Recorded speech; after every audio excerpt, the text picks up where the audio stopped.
আমি এখন মেহেরপুর জেলার অন্তর্গত আমঝুপি নীলকুঠি জাদুঘরের গেট দিয়ে প্রবেশ করলাম।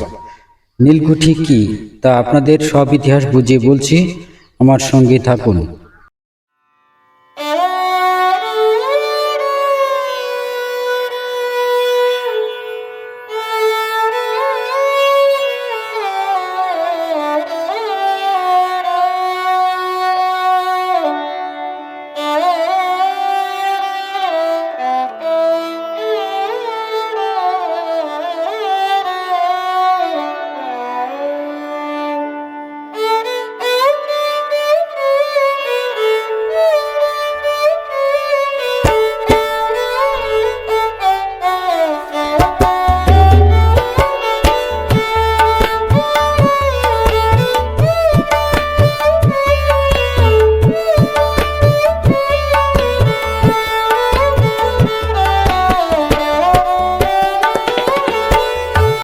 আসসালামু আলাইকুম প্রিয় বন্ধুরা, আজকে আপনাদেরকে নিয়ে এসেছি আমি মেহেরপুর জেলার একটি অন্যতম ঐতিহাসিক জায়গায়, যেটির নাম হচ্ছে আমঝুপি নীলকুঠি।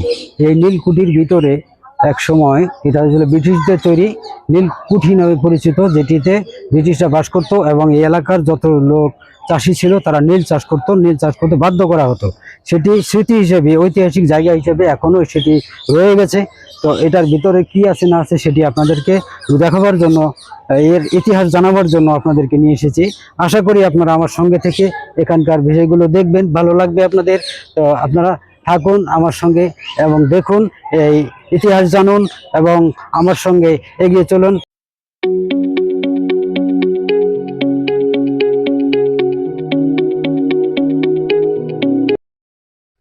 মেহেরপুরের সবচেয়ে পরিচিত নীলকুঠিগুলোর মধ্যে অন্যতম হল আমঝুপি নীলকুঠি। এটি ব্রিটিশ আমলে নীল চাষিদের উপর নীলকরদের অত্যাচারের এক গুরুত্বপূর্ণ ঐতিহাসিক নিদর্শন হিসেবে পরিচিত।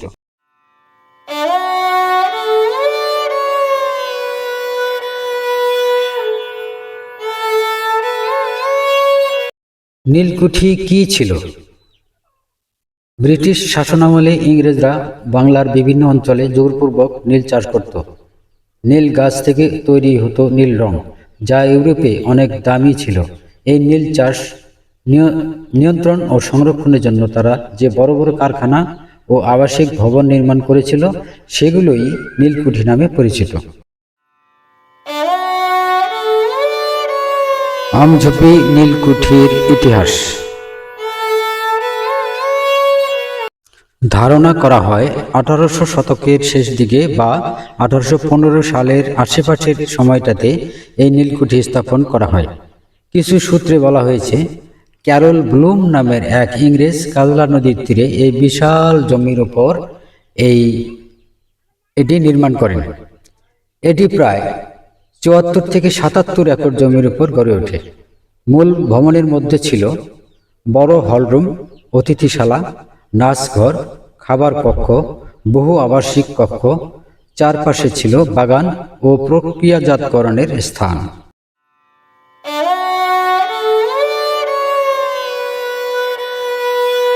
নীল চাষিদের উপর অত্যাচার।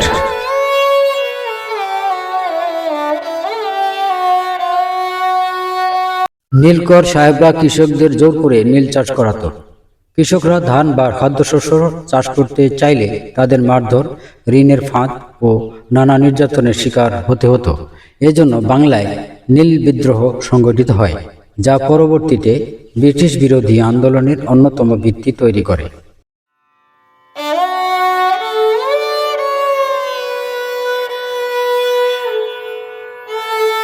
আমঝুপি নীলকুঠির বর্তমান অবস্থা।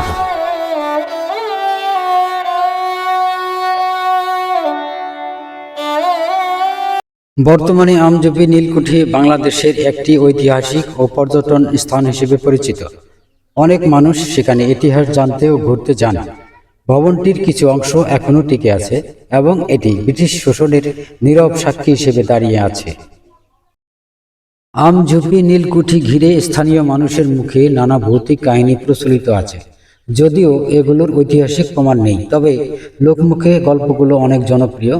বিশেষ করে রাতের পরিবেশ, পুরনো ভবন আর নির্জনতার কারণে কিছু প্রচলিত কাহিনী হলো গভীর রাতে নীলকুঠির ভাঙা অংশ থেকে নাকি অদ্ভুত কান্নার শব্দ শোনা যায়। কেউ কেউ দাবি করেন রাতে সাদা পোশাক পরা ছায়ামূর্তি দেখা যায়। পুরনো কক্ষগুলোর ভিতরে হঠাৎ ঠান্ডা বাতাস বা দরজা নিজে থেকে নড়ার অভিজ্ঞতা কথা অনেকে বলেন। স্থানীয় বয়স্করা বলেন ব্রিটিশ শাসক আমলে কৃষকদের উপর অত্যাচারের কারণে ওই জায়গা অভিশপ্ত বলে মানুষ বিশ্বাস করে। আসলে এ ধরনের গল্পের পেছনে কয়েকটি কারণ থাকে। পুরনো স্থাপনার ভয়ঙ্কর পরিবেশ, রাতের নীরবতা ও বাতাসের শব্দ, মানুষের কল্পনা ও লোককথা, ঐতিহাসিক নির্যাতনের স্মৃতি। বাংলার অনেক পুরনো জমিদার বাড়ি বা নীলকুঠি ঘিরেই এমন রহস্যময় গল্প তৈরি হয়েছে। এগুলো ইতিহাস, লোকসংস্কৃতি ও মানুষের অনুভূতির মিশ্রণ বলেই বেশি দেখা হয়।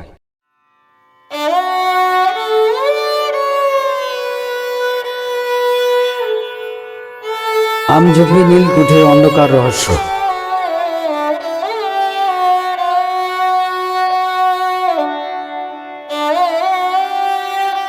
রাত তখন প্রায় 12টা।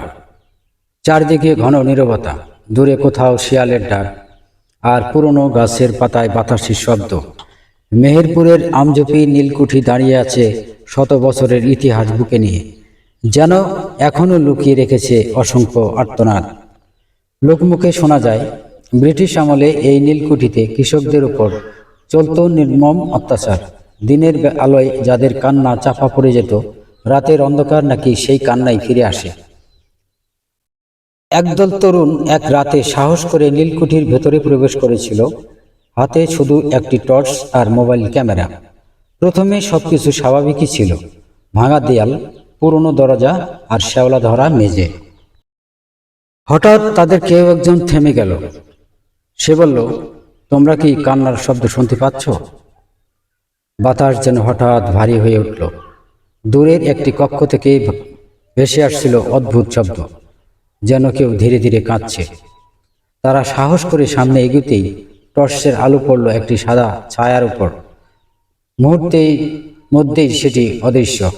চারিদিকে নিস্তব্ধতা, শুধু পুরনো জানালার কর্কর শব্দ।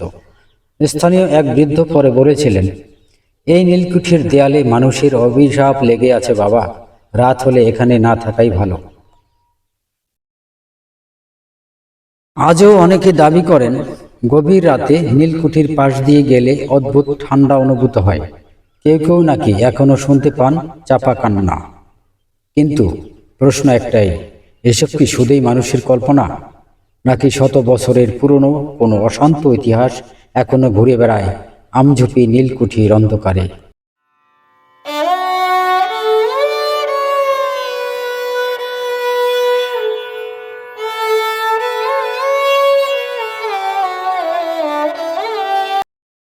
এতক্ষণ আমরা নীলকুঠি সম্পর্কে অনেক কিছুই জানলাম, অতীত, ইতিহাস।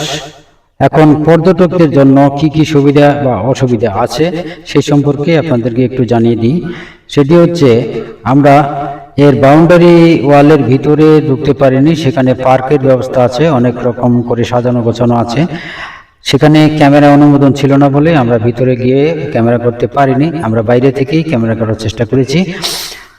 আর সবচেয়ে একটা জিনিস আমার ভালো লেগেছে, সেটি হচ্ছে একটা সাইনবোর্ডের মধ্যে তালিকা দেওয়া আছে বিভিন্ন বয়সের এবং বিভিন্ন জায়গার, বিভিন্ন দেশ বিদেশি যারা আছে তাদের জন্য এক রকমের এন্ট্রি ফি, অর্থাৎ প্রবেশ মূল্য এক এক রকম এক একজনের।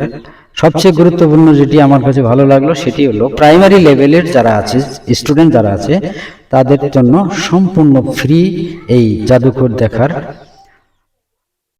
জাদুঘর দেখতে কোনো প্রকার ফি প্রদান করতে হবে না যারা প্রাইমারি লেভেলের স্টুডেন্ট আছে। এটি আমার কাছে সবচেয়ে বেশি ভালো লেগেছে।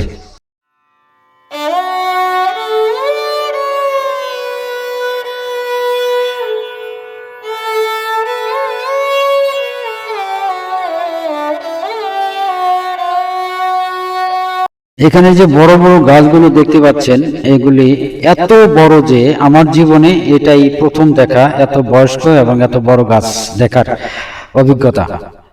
এটি এই গাছগুলো তখনই স্থাপন করা হয়েছিল যখন এই নীলকুঠি স্থাপন করা হয়েছিল, তখন থেকে আর এগুলো কাটা হয়নি। অনেক বড় আর অনেক পুরনো গাছ হওয়ার জন্য বিভিন্ন প্রকারের প্রজাতির পাখিরা এখানে এসে বাসা বেঁধেছিল। পাখির কিচিরমিচিরের শব্দটা এত জোরালো ছিল যে আমি সেটি ক্যামেরায় রেকর্ড করেও পরে বাদ দিতে হয়েছে।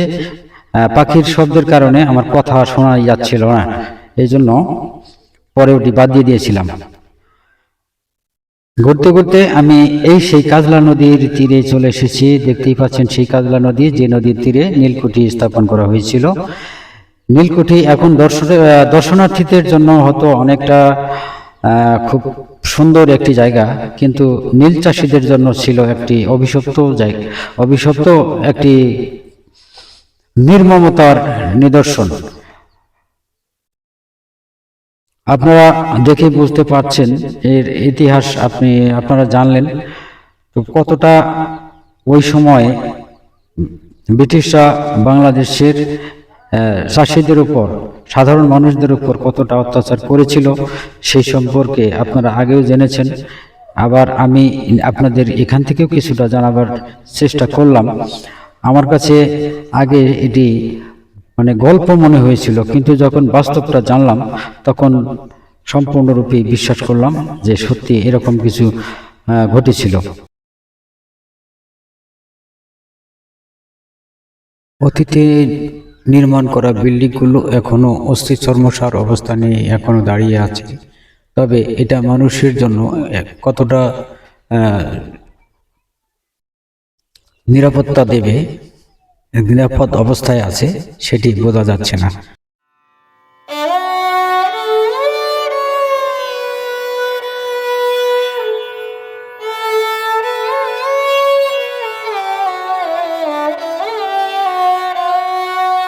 ঘুরতে ঘুরতে আমরা হয়তো একদমই শেষ প্রান্তে চলে এসেছি।